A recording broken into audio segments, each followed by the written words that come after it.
Olá galerinha, meu nome é Diego e eu faço parte do Grupo Kadoshi.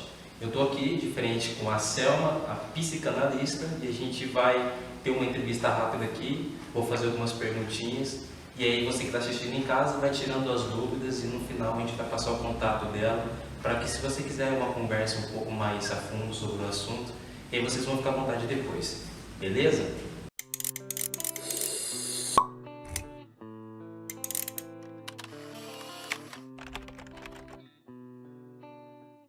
E eu vou fazer algumas perguntas, começando com a primeira aqui. E como surgiu o Setembro Amarelo? Uma pergunta bem que todo mundo sempre faz, né?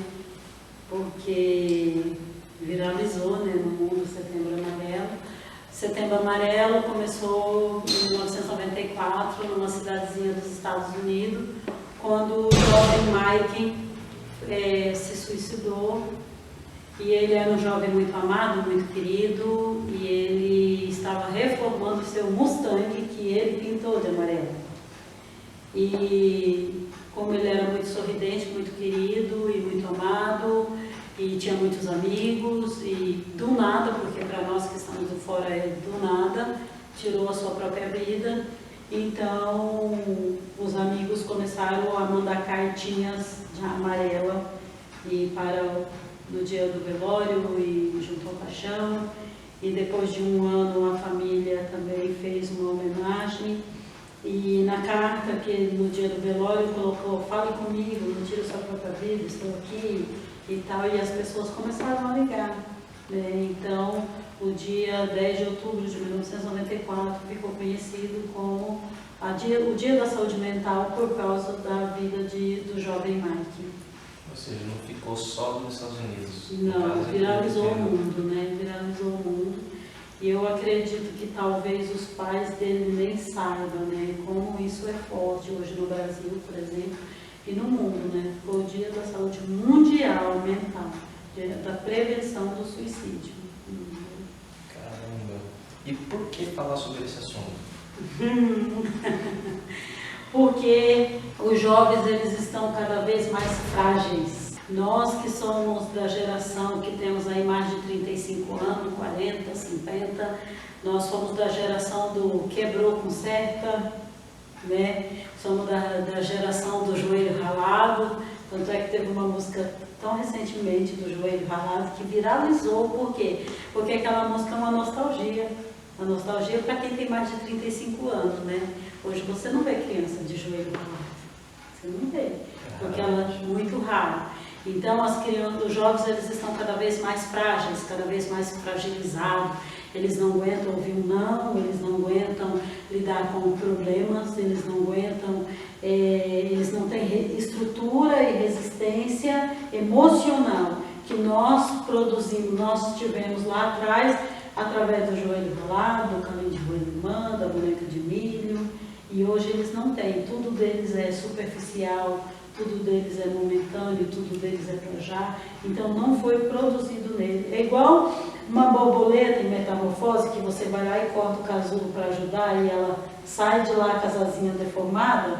É exatamente isso, porque ela nunca vai voar, ela sempre vai ter, porque a pessoa que cortou o casulo não entendeu que a força do casulo ajuda as asas da borboleta a ter força para a borboleta voar. Então, hoje, os nossos jovens de hoje não têm essa força que nós tivemos lá nos anos, né, de 80 para trás, de 90 até 90. Quem nasceu de 90 para cá é uma geração frágil, cada vez mais frágil. Então, de uma certa forma, a tecnologia tem atrapalhado muito no convívio familiar. Muitíssimo.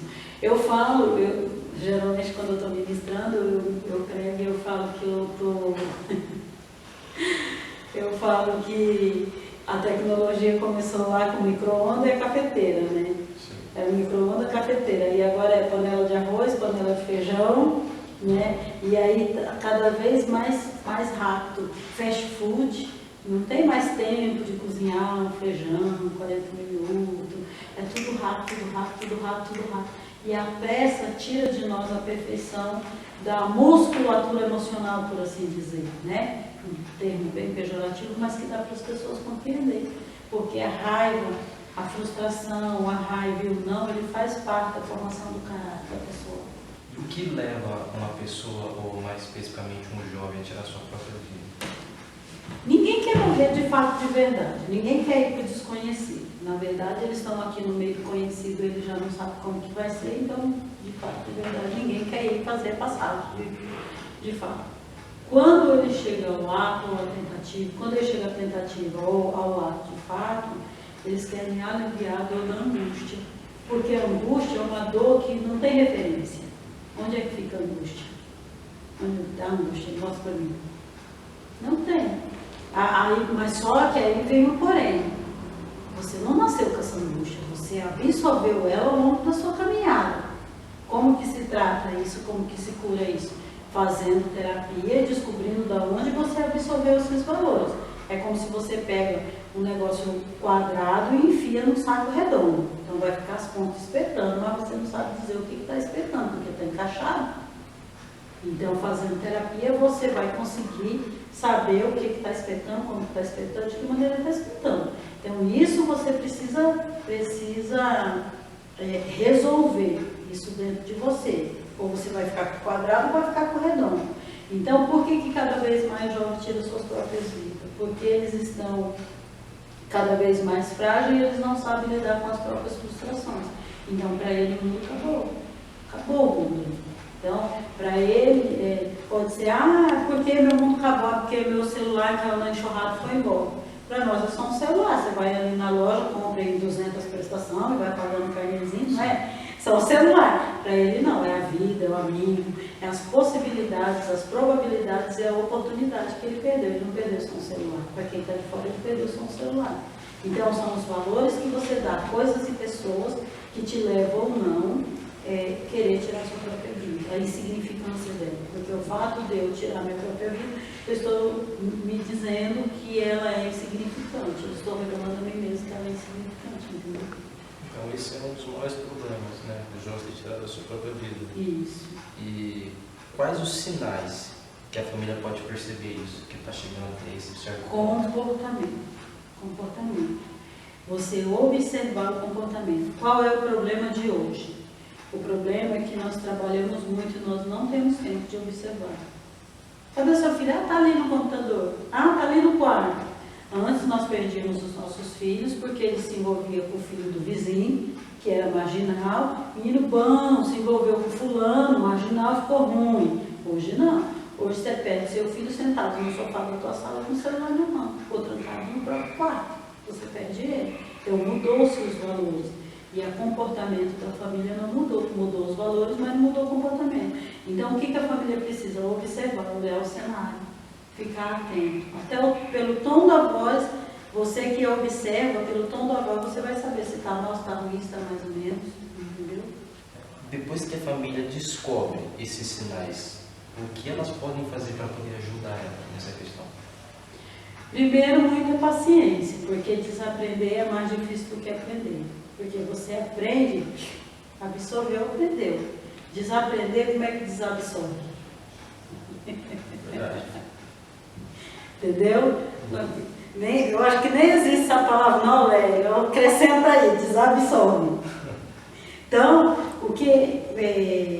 para você desaprender alguma coisa, algum hábito, para você perder o hábito de fazer aquilo, você tem que estar disposto a querer.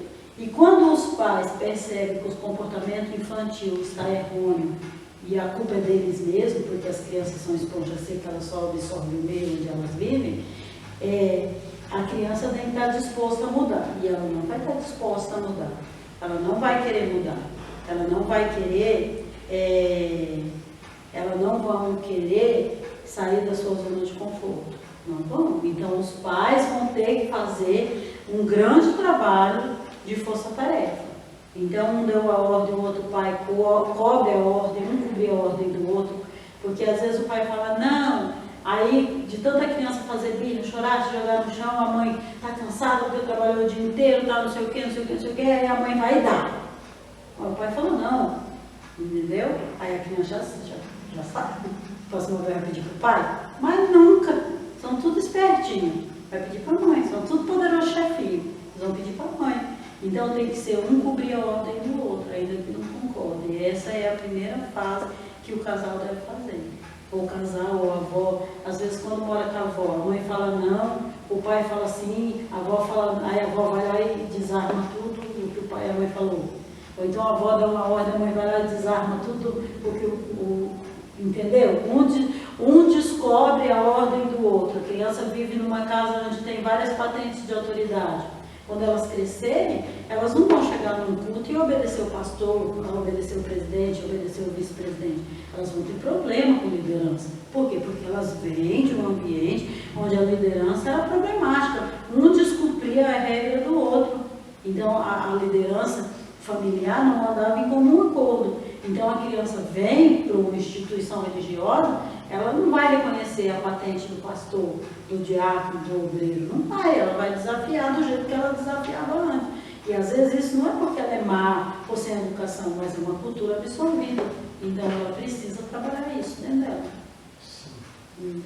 E uma última pergunta aqui que foi colocada, quando os pais começam a perceber esses sinais? Eu creio que a maioria, até quem também não é pai, não é mãe, quando bate de frente com esses problemas, às vezes não sabe lidar com a situação, às vezes não sabe aconselhar corretamente, às vezes não sabe falar de uma maneira adequada. Quando os pais percebem isso, aonde elas devem procurar ajuda, no caso, quando elas não sabem lidar com esse tipo de assunto? Olhar o cenário. Olhar o cenário. Porque quando você olha para o cenário, o que acontece conosco? A gente sempre quer uma resposta ibérica. Uma arma nuclear, um coelhinho na cartola, uma mágica. E todas as soluções dos maiores problemas estão nas pequenas coisas. Então, quando você aprende a olhar o cenário, que você olha para o cenário e você se vê como você trata aquela criança, e você vê como aquela criança te trata, tira as emoções da raiva, tira o dia cansativo, tira de lado, você começa a fazer a matemática interpessoal de coisas e pessoas.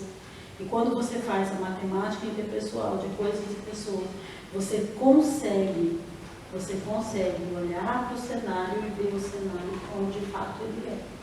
Então você consegue andar dentro daquilo que você precisa melhorar, porque você consegue ver os erros onde você errou.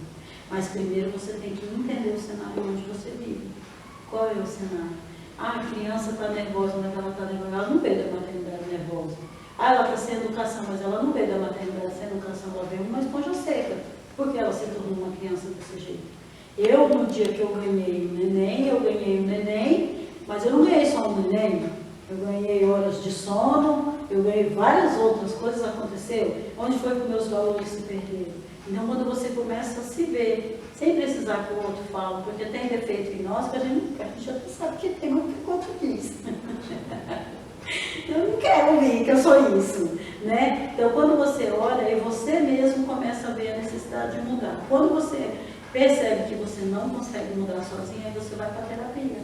E a terapia vai ajudar você a mudar isso, entendeu? Eu percebo até um pouco mais entre os pais mesmo, aquela dificuldade de procurar um profissional da área. Não, eu consigo resolver, e às vezes acaba atrapalhando mais ainda. Então, a consulta, no caso, é extremamente importante nesses casos. Extremamente importante, porque são valores. O que acontece com a família brasileira? Você casa uma pessoa do sul com uma pessoa que mora na Bahia. Normal. Só que a cultura do sul é diferente da cultura da Bahia. Você não está casando pessoas, você está casando cultura. Cultura. Aí vamos dar um exemplo. Um guarda o vinagre debaixo da pia, o outro guarda na geladeira. Aí o outro acha um absurdo guardar na geladeira, tira e põe debaixo da pia. O outro acha um absurdo tirar debaixo da pia e põe dentro da geladeira. Estou dando um vinagre. Isso para não falar do papel higiênico virado para a parede ou virado para fora. Para falar da parte de dente apertado na ponta ou apertado no meio. Rotina que você vai ter que lidar todos os dias. E eu ainda não entrei na cultura geográfica, porque as pessoas do sul, elas são mais frias, mais reservadas, mais na dela. A pessoa da Bahia é camarada. A casa dela dorme de porta aberta, de janela aberta. A casa dela come todo mundo. A pessoa do sul, não. Você tem que avisar quando você vai. Entendeu? Então aí você tem um filho nesse ambiente. humano vai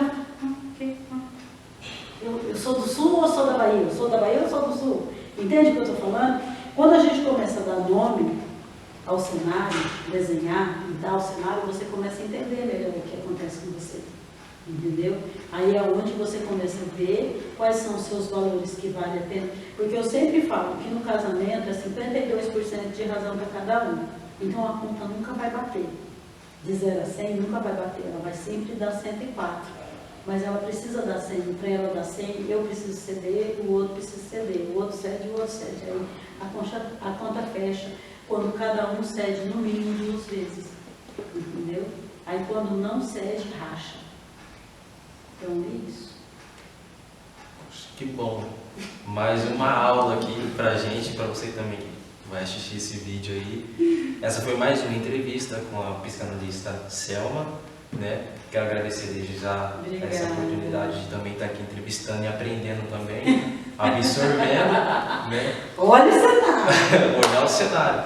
E pode deixar, né, o seu contato para o pessoal que às vezes tem uma dificuldade de falar sobre certos assuntos ou vergonha de falar com pessoas, fique à vontade. Eu atendo online todo o Brasil, estou com vários pacientes fora, né, do meu estado. Meu telefone é 17 996 51 8599. Foi que eu falei certo?